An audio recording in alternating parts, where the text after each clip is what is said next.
بسم اللہ الرحمن الرحیم۔ ایک دن حضرت موسیٰ علیہ السلام کی سر راہ ملاقات ایک گڈریے سے ہوئی جو بآواز بلند یہ کہہ رہا تھا، اے خدا تم کہاں ہو؟ اگر میری تم سے ملاقات ہو جائے تو میں تمہارا غلام بن کر زندہ رہوں، میں تمہارے جوتوں کی مرمت کروں اور تمہارے سر میں کنگھی کروں، میں تمہارے کپڑے دھوؤں، تمہاری جوئیں ماروں اور تمہارے لیے دودھ لے کر آؤں۔ اے پروردگار، اگر تو مجھے مل جائے تو میں تمہارے ہاتھوں کو بوسہ دوں اور تمہارے پاؤں کی مالش کروں، اور جب تمہارے سونے کا وقت آ جائے تو تمہارے کمرے کی صفائی کروں۔ او خدا، میں تم پر اپنی بکریاں قربان کرنا چاہتا ہوں اور میں تمہاری تلاش میں مارا مارا پھرتا رہتا ہوں، کاش تو میری گریہ زاری کو سن سکے۔ وہ گڈریا اس قسم کی بے تکی باتیں کرتا جا رہا تھا۔ موسیٰ علیہ السلام نے اسے روک کر پوچھا، اے انسان، تم کس سے مخاطب ہو؟ بولا، اس ذات سے جس نے ہم سب کو بنایا اور جس نے ہمیں زمین اور آسمان دکھائے۔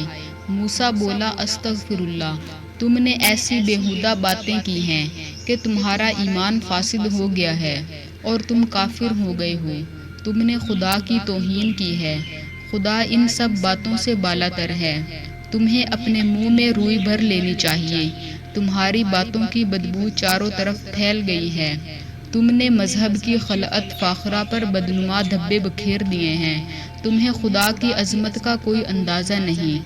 گڈریا بولا، او موسیٰ، تم نے میرے منہ کو بند اور میری روح کو مجروح کر دیا ہے۔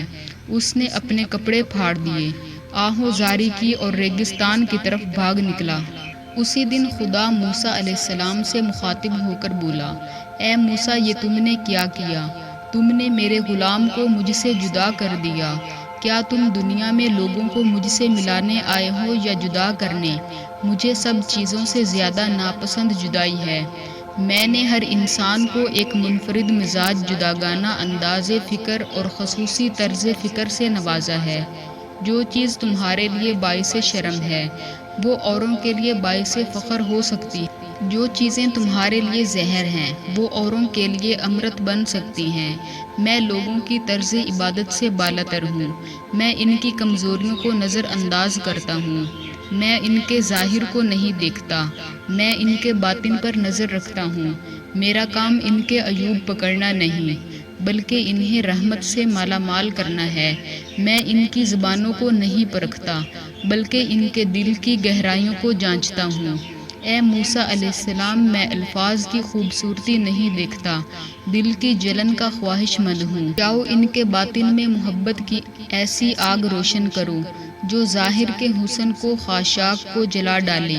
مجھے روایتی انداز میں عبادت کرنے والوں کی بنسبت وہ لوگ زیادہ عزیز ہیں جن کے دل اور روح میں میری محبت کی آگ روشن ہے۔